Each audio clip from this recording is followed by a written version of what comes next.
I have written a book entitled Winning with People. In your notes, I would like to point you to the thesis as we begin the foundation of how you and I can have and develop great relationships with others. The thesis of the book is very simple, but it's also very powerful. People can usually trace their successes and failures to relationships in their lives. That's an absolute fact. If you would look at your successes or your failures, I would almost guarantee you every time something good has happened to you or every time something difficult has happened to you, you could point it back to some relationship that you've had in life. For example, our successes. In my book on the laws of teamwork, I talk about the law of significance that says one is too small of a number to achieve greatness. And basically what I say in that law is simple. If you and I are going to achieve something that's worthy and worthwhile and is something that is an achievement, I will almost guarantee you it will be done with someone else, not just by ourselves. It's also true in our failures. In your notes, I talk about the fact that 7 out of 10 people lose their jobs because of personality conflicts. Think about it. Think about people that you've had to let go in your office, or perhaps maybe at a time in the past you've had to be let go. I will almost guarantee you it's some kind of a personality conflict. I have a minor degree in counseling, and I've done a little bit of it, not a lot. But I can tell you this. If you're sitting down counseling people, almost all the time, it's in some area of relationships. Somebody's struggling with somebody, somebody's having a difficult time with someone. It's almost always a relationship issue. In your notes, Kim Hemphill said this: with all the emphasis on improved education in America, you might think knowledge is the greatest asset for vocational success. The Carnegie Foundation discovered relational skills are far more important if you hope to succeed at work. Their study found that only 15% of a person's success is determined by job knowledge and technical skills. 85% is determined by an individual's attitude and ability to relate to other people. Recently, I was amused by some of the resumes that I saw in Forbes magazine. It was kind of almost like a, can you believe that people would put this on your resume type of an article. And I thought, since this is a relationship lesson, and I've written a relationship book, I thought I would just share with you a few of these resumes. You're just not going to believe them. For example, these are real resumes, okay? People applying for real jobs. People saying things like, it's best for employers if I don't work with people. Now, there's one to hire, isn't it, huh? Oh, I'm so sorry. Yes, we'll put you over here in the corner and you'll never see anybody. We don't want to have people involved in your life. Here's another one. The company made me a scapegoat, just like my previous employers. Absolutely. I'm the scapegoat. Here's one. Note, please don't misconstrue my 14 jobs as job hopping. I have never quit a job.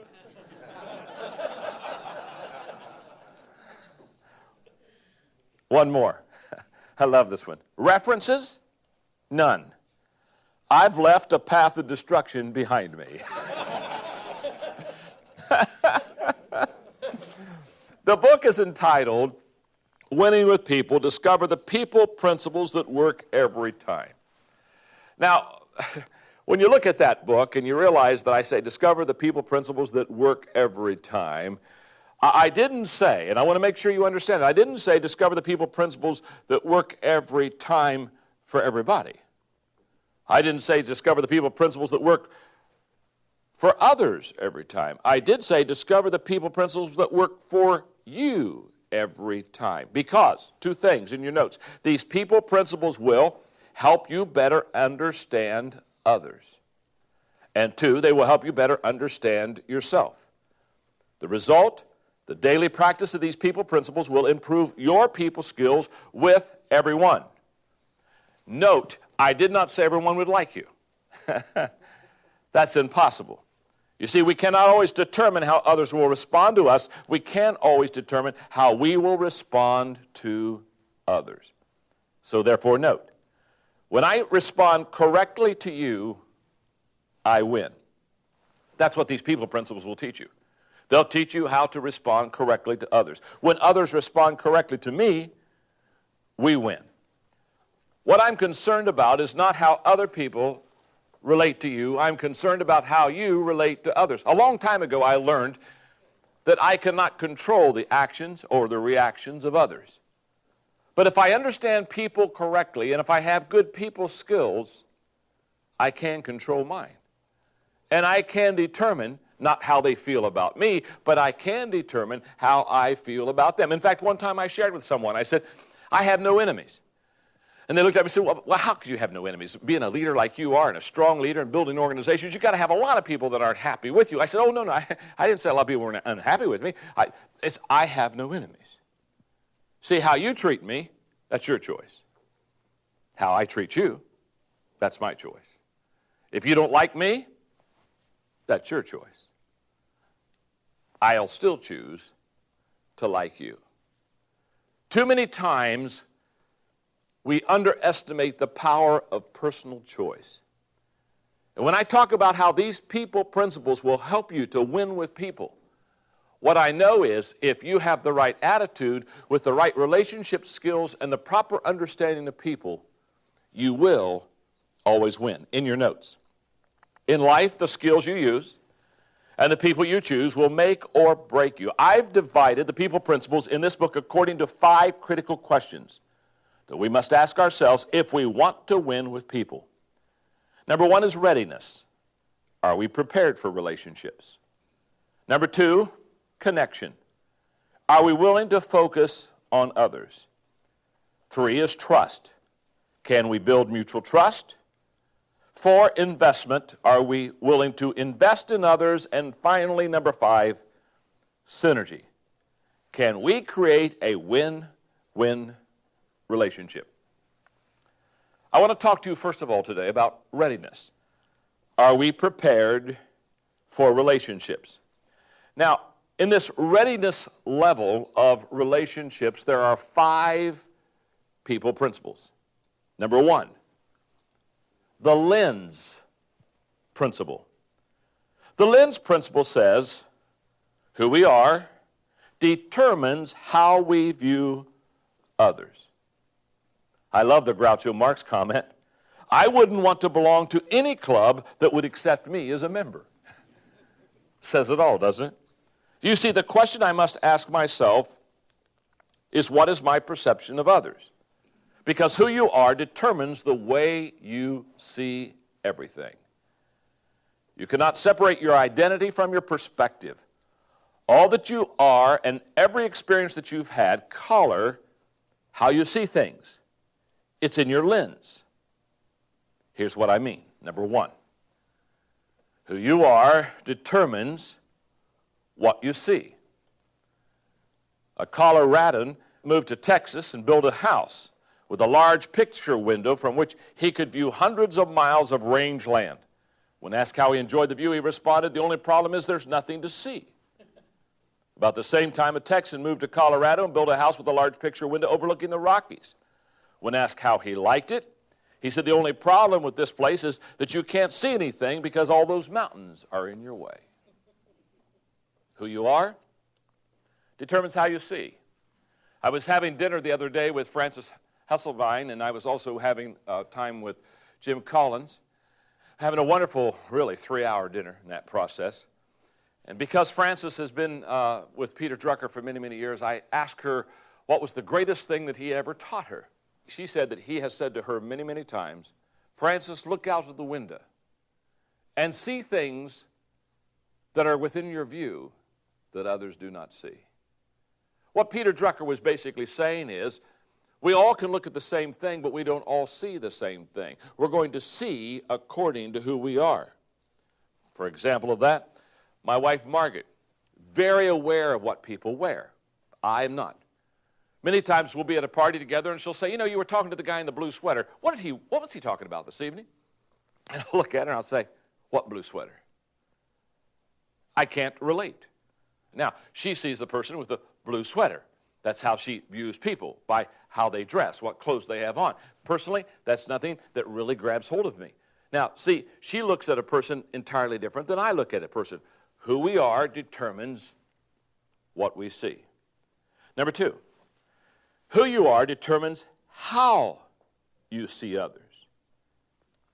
It's a classic old story of two guys, separate families that were moving into a little town, and on one day, one of the guys who was moving into town stopped at the local hardware store and said, "I've got to ask you a question." He said, "How are the people of this town?" And the owner of the hardware store looked at him and said, "Well, let me ask you a question. How were the people from the town that you came from?" He said, "Oh," he said, "they weren't very friendly." He said, "In fact, that's why I'm really glad to be moving to this town." And the guy at the hardware store said, "I'm so sorry. They're not very friendly here either." A couple days later, another guy dropped by the same hardware store, said, "I'm moving here." He said, "I got to ask you a question. How are the people of the town?" And again, the owner of the hardware store looked at him and said, "Let me ask you, how were the people in the town that you just left?" "Oh," he said, "we hated to leave. Those people were so friendly and so warm. We had great relationships." And the owner of the hardware store said, "I've got great news for you. They're friendly here also." You see, it's a fact. Who you are determines how you see others. The way people see others is a reflection of themselves.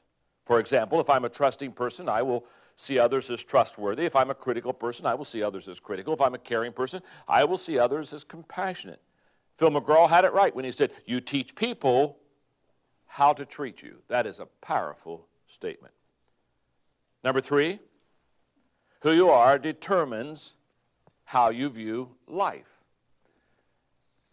I have the privilege of speaking to a lot of NFL teams. And one of the teams I've done a lot of work with is the St. Louis Rams. And I have a wonderful friend on the Rams team who is an offensive coach named John Matsko. And recently I was at a Rams game, and I was sitting with his wife, Kim, and some of the wives of the other coaches on the St. Louis team. And I know for a fact, because I've known John for probably 15, 18 years, that they've lived in at least 7 or 8 different cities. Kind of being a coach, they move from city to city and are coaching with different teams. And so I said, "Kim," I said, "I've got to ask you a question. Of all the cities you've lived in," I said, "what's your favorite city?" And she said to me, she said, "Well, where I am right now." I said, "Oh, you like St. Louis better than any other cities that you ever lived in?" She said, "I didn't say that." You asked me what my favorite city is, and she said, "My favorite city is where I am right now."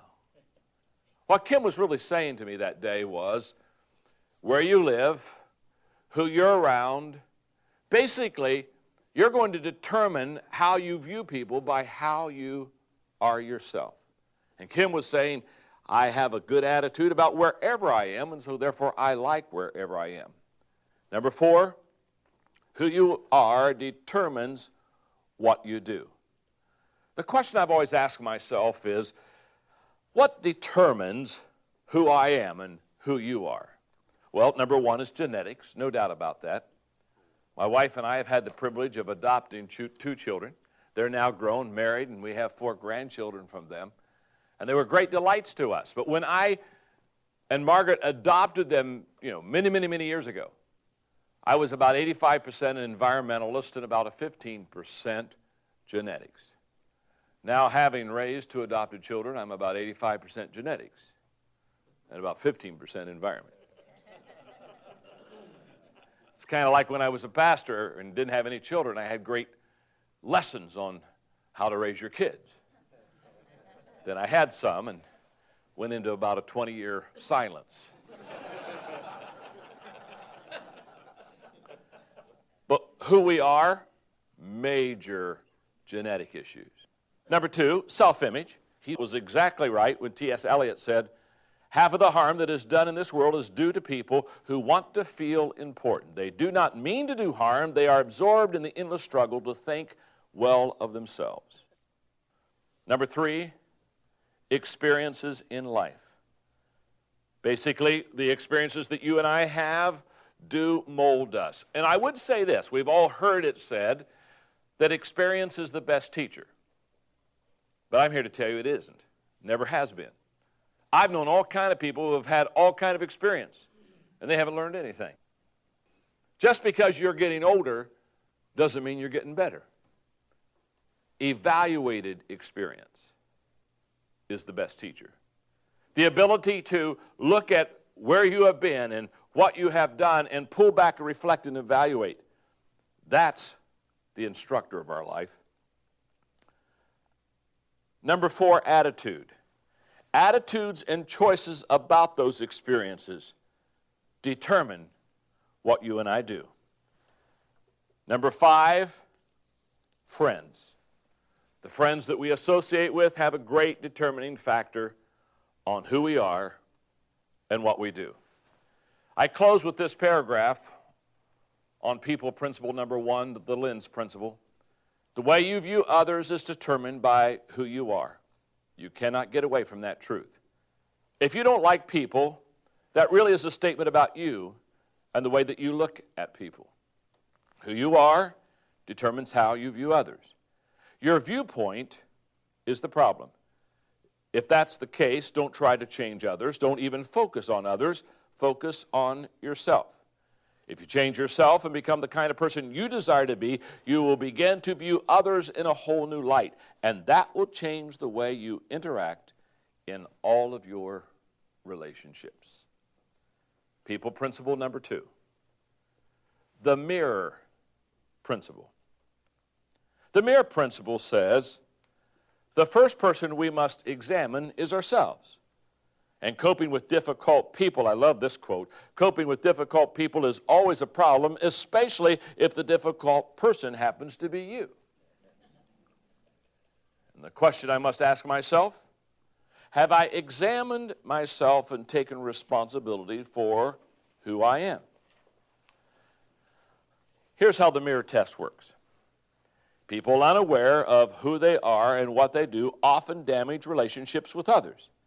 The way to change that is to look in the mirror. It is something all of us must do. It's what I call taking the mirror test. Consider these truths that we must learn about ourselves. Number 1, the first person I must know is myself. That speaks of our self-awareness. Human nature seems to endow people with the ability to size up everybody in the world but themselves. That is so true. As I have worked and talked and counseled with people, they're a much better evaluator of others than they are of themselves. Because you see, we judge others by their actions and we judge ourselves by our motives. We know what we intend to do, what we would want to do, what we feel and what we would like to have done. Number 2, the first person I must get along with is myself. This deals with my self-image. Sidney Harris observed, if you're not comfortable with yourself, you can't be comfortable with others. I would take that one step farther. If you do not believe in yourself, you will sabotage relationships. Most of you are aware, because I wrote the 21 Irrefutable Laws of Leadership, that I talk about the law of the lid. The law of the lid basically says that if this hand is my leadership skill, then this lid, this leadership skill and effectiveness will determine how I can grow my organization or how I can develop my department, etc. That there's a lid, a leadership lid that keeps us from expanding or growing. I would just stop and say to you, that's true about relationships also. There's a relationship lid that keeps us from expanding and growing in our knowledge and understanding and connection with and relationship with others. And it deals with this right here. If you can't get along with yourself, if you have a poor self-image, I can promise you, you'll never get along with a lot of people, and you'll never be able to believe in them because you don't believe in yourself. Number 3, the first person to cause me problems is myself. That's self-honesty. Or as comedian Jack Parr quipped, looking back, my life seems like one big obstacle race with me being the chief obstacle. I did a tape one time, a leadership tape, entitled How to Get Out of Your Own Way. And basically the thesis of the tape was, don't worry about competition. Most people never get sidetracked with competition or beat up by competition. They just blow themselves up. Most people, if you just let them alone, it's only a matter of time till they go into the ditch. We can't even run a race sometimes with ourselves because of the self-image, because of this whole process of the mirror principle, and unable to cope with who we really are. Number 4, the first person I must change is myself. This deals with self-improvement. In the crypts of Westminster Abbey, the following words were written on the tomb of an Anglican bishop who lived in the 11th century. When I was young and free, my imagination had no limits, and I dreamed of changing the world. As I grew older and wiser, I discovered the world would not change, so I shortened my sights somewhat and decided to change only my country. But it too seemed immovable. As I grew in my twilight years, in one last desperate attempt, I settled for changing only my family, those closest to me. But alas, they would have none of it. And now as I lie on my deathbed, I suddenly realized if I had only changed myself first, then by example I would have changed my family, and from their inspiration and encouragement, I would have been able to better my country, and who knows, I may have even changed my world. Number 5, the first person that can make a difference is myself. This deals with self-responsibility. In the 17 indisputable laws of teamwork, I wrote about the law of significance, that one is too small of a number to achieve greatness. I truly believe that no significant accomplishment can be achieved by individual effort. However, I also believe that every significant accomplishment begins with the vision of one individual. That person not only possesses the vision, but also takes responsibility for carrying it out to others. If you want to make a difference in this world, you must take responsibility for yourself. A couple of years ago, I was going to Australia to speak at a conference, and Margaret and I stopped for a couple of days at Christchurch, New Zealand. Beautiful country. The first morning that when we got up at our hotel, Margaret and I both love Diet Coke in the morning to kind of get that caffeine, get that blood flowing for you. And so I went on a search to find some Diet Coke, which I couldn't find any Diet Coke and couldn't find any ice. And I'm wandering the halls, and I see this door that basically says staff only. And me being the kind of person I am, I assumed that back there is the ice, and back there probably is some Diet Cola, and I raised my right hand, made myself a staff member, and entered the door. And looked around, and there was no Diet Coke, there was no ice. I'm about to leave this little area that was for staff only, and I look at the door that I'm about to open to walk out, and there's a full-length mirror. And at the top of the full-length mirror, it had these words: take a good look at yourself. What you see, the customer is about to see. And as I looked at that little mirror and I saw those words, I said to myself, every day I would like to tell people, before you go out into the world, look in the mirror. Take a good look at yourself. Because who you are is how you'll see others. What you represent by your actions, by your face, is going to have a lot to determine on how well you relate to people. Now, a lot of times, people, when they look in the mirror, they don't want to face reality. They're like the guy with a health problem. And he says, Doc, could you just touch up the x-rays? Could you just kind of work on those a little bit? It's not an x-ray issue. It's something that you and I have to do as we look in the mirror. People principle number 3, the pain principle.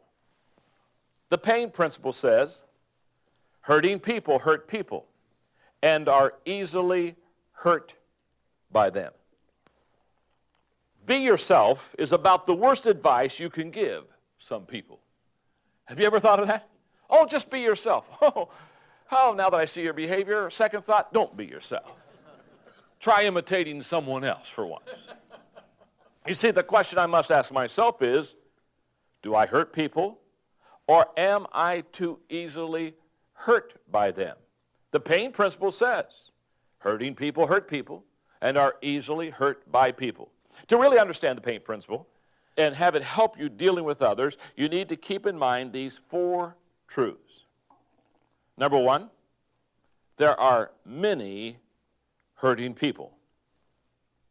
It doesn't take a psychiatrist to see the many people that are hurting today. Columnist Ann Landers asserted that, I love this, here's what Ann Landers says, 1 in 4 Americans is imbalanced.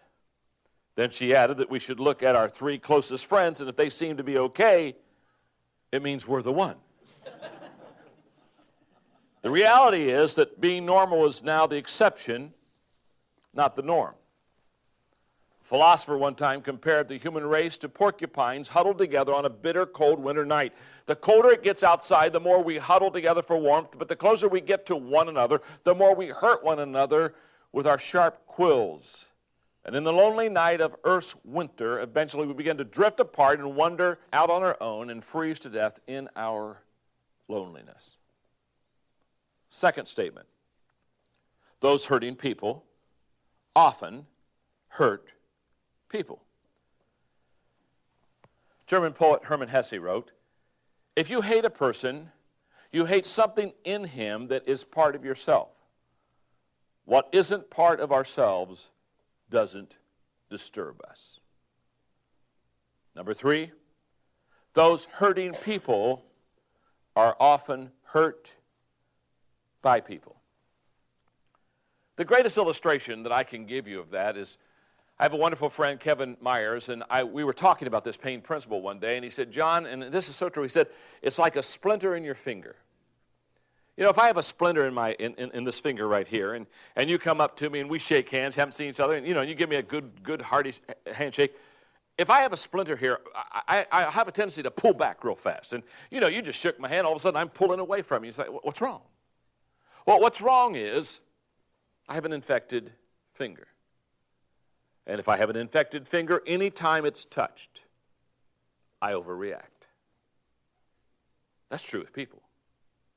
People that are infected on the inside overreact. And we're always amazed because we say something that perhaps we in no way even thought was going to be harmful or hurtful.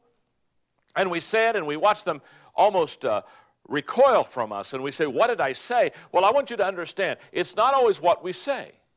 If they are a hurting person, they have probably great capacity not only to hurt you, but to be hurt by you. The pain principle basically says that when somebody overreacts way out of bounds, it's almost always the fact that inside there's some infection of the soul and the spirit that causes them to do that.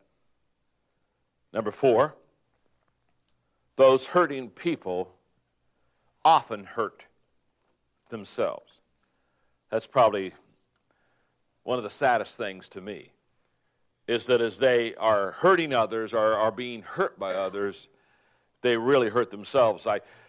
It's like the great comedy team of many, many years ago, Amos and Andy, and Andy had a friend of his, Kingfish, who kept slapping him on the chest. And he just got tired of them getting slapped on the chest. And one day he went to his buddy Amos and he said, "You know how Kingfish slaps me on the chest?" He said, "Yes." He said, "I want you to know he's never going to do that again." He said, "What do you mean?" He opens up his coat and there are 6 sticks of dynamite strapped to his chest. He said, "I'm telling you, the next time he smacks me on the chest, he's going to blow his hand off." And when I see hurting people, I realize that in the long run, probably they will most hurt themselves. Glenn Clark advises, if you wish to travel far and fast, travel light. Take off all of your envies, jealousies, unforgiveness, selfishness, and tears. People who have not gotten past their hurt have a hard time doing that, and as a result, they act and react differently than healthy people. And I have 2 columns, healthy people, hurting people, and I talk about the differences. You can read those on your own. If you find yourself dealing with hurting people, which we all must do from time to time, then I advise you to do the following. 5 quick thoughts. 1, don't take it personally. When I was a young man leading people, and when I would have a person hurt me, it would really bother me. And I had a wise older leader one time sit me down at dinner and say, "Tell me that principle that hurting people hurt people." And the moment that I understood that, I looked at people that hurt me totally different than I had before. I quit taking everything that they said personally. 2, look beyond the person for the problem. Normally what I want to do is when somebody is hurting others or easily hurt by others, I want to try to see what the problem or the issue is. Number 3, look beyond the situation. You'll have an incident of which they overreact, and you'll think, oh, this isn't any good. And just you have to get beyond all of that. Number 4, do not add to their hurt. Do not fight fire with fire. Don't go to the same level that they're living on. And number 5, help them find help. And I close with this note. Wish I had 10 minutes to teach this, because this is a powerful thought in itself. But I just want to give it to you. In a relationship, the weaker person controls the relationship. Always has, always will. The stronger person is the one who gives more. They're the ones who walk the second mile. That's why we always kind of like get around a weak person and just kind of like walking on eggs with them. There's always more give and more take from the healthy person than the weak one. And the stronger person controls the response. How we respond to that person that is not healthy really controls a lot of what's going to happen. People principle number 4, the hammer principle. Never use a hammer to swat a fly off someone's head. Alexander McLaren said, if you would win the world, melt it. Do not hammer it. The question I must ask myself, would others say I overreact to small things in a relationship? I can think back in our early part of our marriage for Margaret and me, I did. In fact, one of the great issues I had to work through in my own life was the fact that when Margaret and I would have an argument, I thought my job was to win. I thought my job was to prove I was right. And I would, because I'm a good debater and a good argument, I would win. I would just win. And I would just kind of want somebody to high-five me, not her, of course. And what I began to realize as that relationship increased was I was winning the arguments, but I was losing the love. And I began to pull back, and I began to understand that the hammer principle is a principle that I really needed to follow. That you just don't have to beat someone up to prove a point. When tempted to use overkill, I try to temper my behavior using the following 4 T's. You may want to embrace them when you find yourself in a similar situation. Number 1, total picture. Total picture. Before I overreact, before I use a hammer, I've got to ask myself, do I see the whole picture? Or am I like the guy who was in the cocktail lounge and a man rushed into him real quick and said, quick, do you have a cure for hiccups?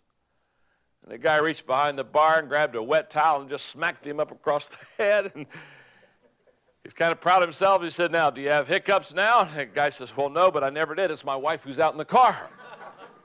He just missed. He just missed the total picture. In your notes, do you come to conclusions long before the problem has been laid out before you? That is a common occurrence for most of us who have strong personalities. That's why I've trained myself to follow a process to keep me from hammering people with answers before they finish asking the question. When someone is sharing his point of view with me, I try to listen, ask questions, listen again, ask more questions, listen some more, then respond. The second T is timing. Dorothy Neville observed, the real art of conversation is not only to say the right thing in the right place, but to leave unsaid the wrong thing at the tempting moment. It seems to me that the most common cause of bad timing in relationships is selfish motives. For example, if you have small children, think about their timing. It's often poor, but that's because they usually think only of themselves. For that reason, when little things bother us, our number one objective must be putting our personal agendas aside and building the relationship. If you have examined your motives and you can be certain that they're good, then you need to ask yourself 2 timing questions. First, am I ready to confront? That's a pretty easy question to answer because that's really a matter of whether you've done your homework. And the second question is even harder. Is the other person ready to hear? If you've laid a relational foundation and the two of you are not in the heat of the battle, then the answer may be yes. Total picture, timing. Number 3, tone. In other words, it's not what I say, but it's the tone of which I say it. People often respond to our attitude and actions more than to our words. Many petty conflicts occur because people use the wrong tone of advice. The writer of Proverbs stated, a soft answer turns away wrath, but a harsh word stirs up anger. Number 4, the last T, temperature. As tempers flare, people are prone to dropping bombs when using a slingshot will do. And that can cause a lot of trouble because the size of the problem often changes based on how it is handled. In general, if the reaction, here we go, this is a great test. If the reaction is worse than the action, the problem usually increases.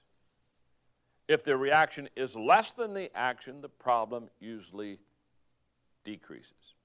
That's why I try to follow a self-imposed guideline that I call the reprimand rule. Take 30 seconds to share feelings, and then it's over. My wife Margaret and I, for many years, have had a system that helps us in this area. Because we have found, whether it's working with our married children and in-laws in the process of family, whether it's mothers and dads or sisters and brothers, etc., we found that we need each other's help. Because there are times when one spouse wants to let the temperature get a little higher and let the emotional pitch get a little higher. And so what we have discovered is when we're in any kind of confronting situations, that we sit together. We try to, if we're in a living room or somewhere, we try to sit on the couch and we hold hands. Not because we're in love, we are in love. But we hold hands to help each other. And if any time I feel Margaret's raising an octave high, or if she feels that I am, we just squeeze each other's hands, which just means, down, boy. Down, boy. Take a pill. Relax. Take a walk. Go outside. Kick something outside. We just try to help each other because what we realize is the temperature absolutely, allowing it to get too hot, escalates everything. Now let me just stop for a moment. Do we not all have somebody who knows our buttons? Do we all not have somebody that just absolutely can push those buttons and off we go and we say, why do I let them get to me? Just remember the hammer principle. In fact, this last statement really sums it up well. Never let the situation mean more than the relationship. I have seen this violated way too often. I have seen people allow a situation become much more important than the relationship. Again, Margaret and I, we've been married for 35 years. And, if you've been married for 35 years, if you're going to have a great marriage, you work out through all these things. I mean, you sit down and you get systems, and I'm a kind of a system guy anyway. And Margaret and I, if we're having a debate or an argument about something, she's strong, I'm strong. I love strong women. And this whole process, and she's kind of saying, well, I think I ought to do this, I think I ought to do. We have a great system. And the system is if one's starting to press the other a little bit too much, we just look at each other and say, I'll say, hey, Margaret, remember, I'm your best friend. And it just settles us. Or she'll say, John, I'm your best friend. Sometimes when I get testy, she smiles and says, John, I think I'm your only friend.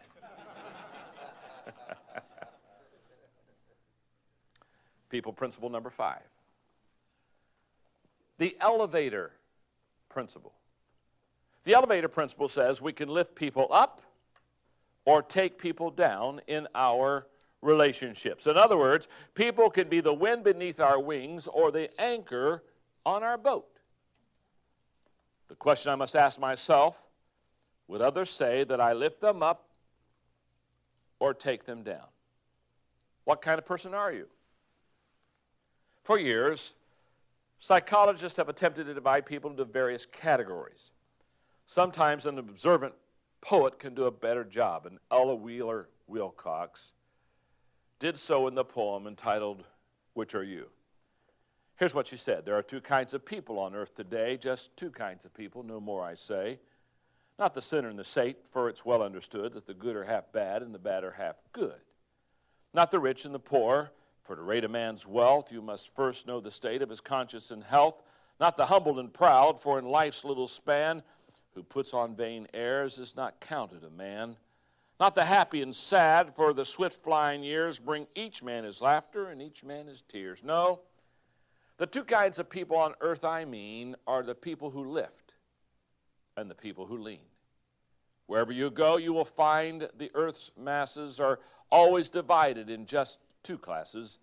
And oddly enough, you will find too, I ween, that only one lifter to 20 who lean. In which class are you? Are you easing the load of overtaxed lifters who toil down the road? Or are you a leaner who lets others share your portion of labor and worry and care? It's a great poem. And I have discovered, as a fact, that you can divide almost everybody into those two classes. There are people who lift, and there are people who lean. So let me get real specific with you. There are two types of lifters. Number one, some people add something to your life, and for those people, we enjoy them. Think about it for a moment. You have people in your life, do you not? They just add to you. They just contribute. And it's great joy to be with them. I have a wonderful CEO friend of a Fortune 500 company who I've developed a pretty strong relationship in the last few years. And when we were developing that relationship, one day he looked at me, in all honesty, he said, "John," he said, what do you want? I said, "I don't want anything." I said, "You have to just understand, I don't need anything. I'm already taken care of." And he looked at me and big tears came in his eyes. He says, "I don't have any friends who don't want something." Well, I said, "Now you do." In fact, I said, "You can call me your easy friend." And whenever the CEO friend of mine introduces me to anybody, he always says, "This is John, my easy friend." We need some of those in our life, do we not? They just add to us. But there's another kind of lifter also. There are some people who add something to life, but there are some people who multiply something in life. To those people, we value them. Anyone who wants to can become an adder. It takes only a desire to lift people up and intentionality to follow through.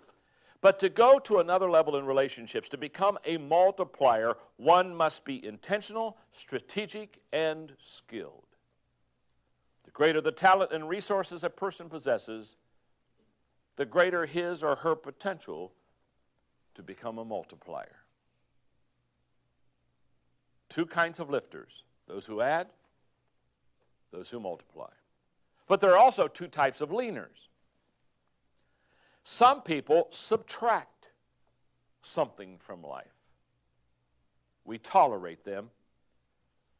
Julius Caesar, playwright William Shakespeare's Cassius asserts, "A friend should bear his friend's infirmities, but Brutus makes mine greater than they are." That's what subtractors do. They do not bear our burdens, and they make heavier the ones we already have. The sad thing about subtractors is that what they do is usually unintentional. If you don't know how to add to others, then you probably subtract by default. That is a major statement. I believe that the subtracting leaner doesn't realize they're subtracting. And I see it happen all the time. Now, if I know them well enough, most of the time I don't. But if I know them well enough, I will pull them aside, and I try to help them here. I think most people get up every day and look for someone to make their day. Look for someone to help them. I believe most people every day chip away at relationships and subtract some. I think it's usually unintentional. But there's another kind of leaner. There are those who subtract, but some people, number two, divide something in life, and we avoid them. Dividers are so damaging because, unlike subtractors, their negative actions are usually intentional. They are hurtful people who make themselves look or feel better by trying to make someone else do worse than they do. And as a result, they damage relationships and create havoc in people's lives.